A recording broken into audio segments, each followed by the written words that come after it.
I lean into my femininity to grow my business.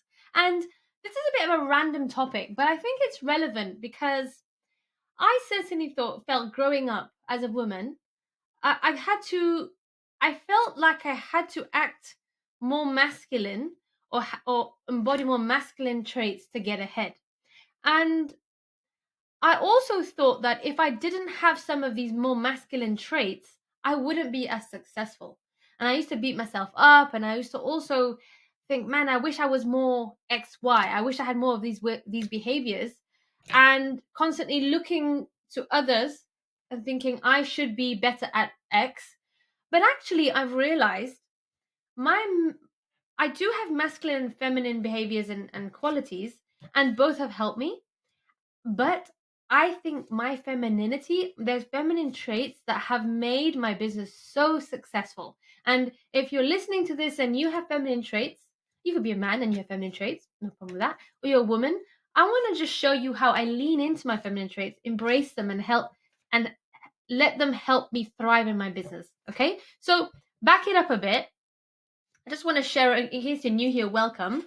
I ran a blogging business. I own 6 blogs, and they make multiple 6 figures a year.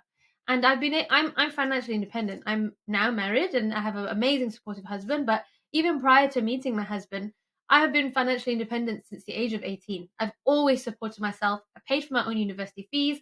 I've paid for all my bills and rent, and I've always had my own financial security. Okay, and so you could argue, well, that's, there's a lot of masculine traits of, pushing and being, needing to prove yourself and be a firm and assertive, and certainly those traits have helped me. They have helped me get ahead of my business and have time and financial freedom. However, I can have another video on masculine traits that have helped me, but actually I truly believe I'm able to set myself apart in the market, and I truly believe I have a successful business because of my feminine traits.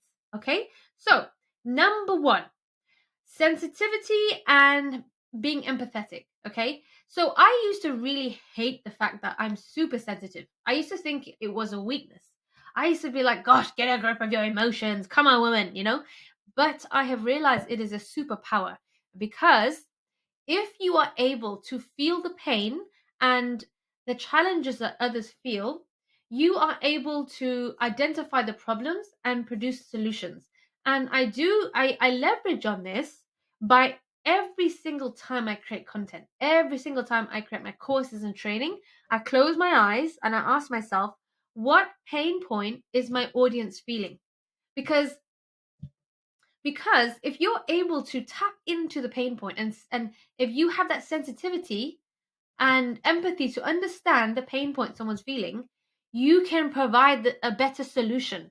And so now I'm really, really pleased that I'm an empath. I'm pleased that I can lean into that feminine trait of sensitivity. Okay. And so today, if that's you, I want you to see in your life how you can understand the pain points of others, and how you can provide solutions, whether it's in your corporate job, whether it's in your relationships, whether it's in your friendships, whether it's in your business. Having sensitivity and ability to understand the pain points of others is going to make you hugely, hugely successful. And I'm just going to try and um think about how I would embody this, like in a real course, right? So for example, let's just say I have a I'm trying to think I have many courses. I'm just trying to think of, okay, affiliate marketing. Okay, so I have an affiliate marketing course that teaches bloggers how to monetize their content with affiliate marketing. Now, why do people want to make money from affiliate marketing? I take a step back, like, why do people want this? And I'm like, well, people like people want to make money passively. Why do they want to make money passively? Because affiliate marketing can be quite passive once you set it up. Let's take it one more step. I close my eyes and say, why do they want to make money passively? Because they're overwhelmed and they feel like they've got so much on, and they want an easier, less active way to make money. Why? Because potentially they're juggling a family, they're juggling a corporate job. Okay, that's a pain point. So I would then lean into that in my course and in my sales page. I would say, well, here is a problem. You're feeling overwhelmed. You're feeling like you want to generate your own income, but you just don't have the capacity to actively post on social media every day, okay? Because you have a lot going on. So then I say, okay, a potential solution and why affiliate marketing is amazing is it is more passive than other revenue sources, okay? And I would also lean into that in the actual course and show them how they can actually generate affiliate marketing revenue passively. And so that is where I lean into the sensitivity of somebody who is feeling overwhelmed but wants to make their own money. They want to have passive income. Affiliate marketing might be a solution. Okay. And so that's just one example of a course I've made, right? You can go look at my other courses on at onbeyond.com. And so another really really useful tool that's a feminine trait that's helped me is compassion. And now I have an amazing team. I have a really amazing team. I have writers, I have an amazing editor, she's so amazing, and we have so much respect for each other. I have a Pinterest virtual assistant, I have a normal virtual assistant, I have writers, and I have an editor.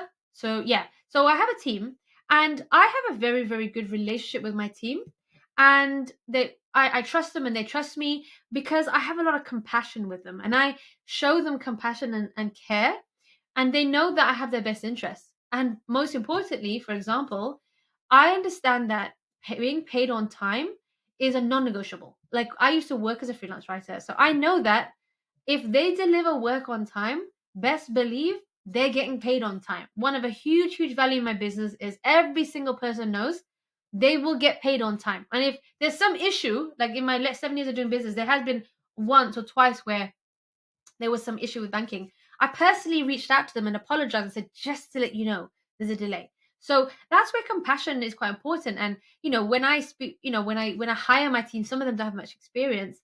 Giving them compassion and letting them know that you understand how they're feeling, and showing them you care.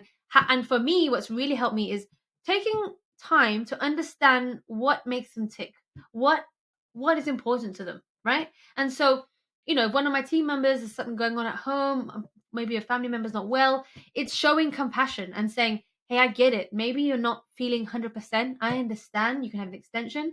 But just taking the time to show compassion that you care about your team has helped me have a solid team that has been able to earn monthly, all the time through ups and downs. Okay. Because finding good people is really hard. So it's better to keep the good ones you have, and you keep them, the good ones, by taking the time to show you care and compassion. Okay. Now, another thing that I feel really has helped me in my business is having gentleness and kindness in my dealings with everybody around me, okay, in my business. So when I talk about my Instagram community, my Instagram is AISHAPREECE, Aisha Priest. You can join me there. And I have an amazing Instagram community that's small but mighty. And we're honestly like friends. We've built a connection over the years, and they're super supportive, they're super helpful, they're so kind, and we really care about each other. And they're so gentle and they're so lovely. And the reason why is I try and lead by example, and I'm very gentle with even newbies. So somebody might slide, I mean, just today someone slid into my DMs and they said, I want to become a freelance writer, but I my writing's really bad.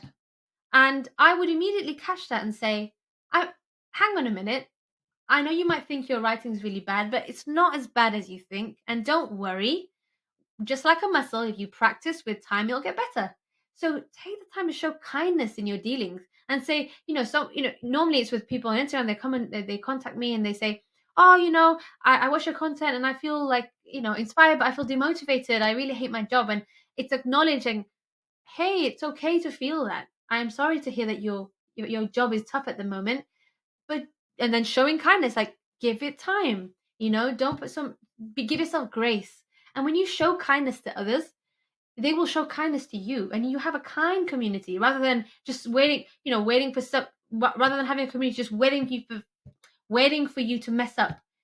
My community show me grace because I show them grace, and I remind them that just showing up is enough. Sometimes, some days, not all the days, sometimes you need to do the work, right? But you've been doing the work and one day you just feel burnt out. It's okay. Just move one step forward, one small step forward. And what did I put here? My last tip here, um emotional awareness of a problem. I'm trying to explain this, but I really think it's really helpful when I am speaking to somebody to take the time to listen to the underlying feeling, because people will forget what you said.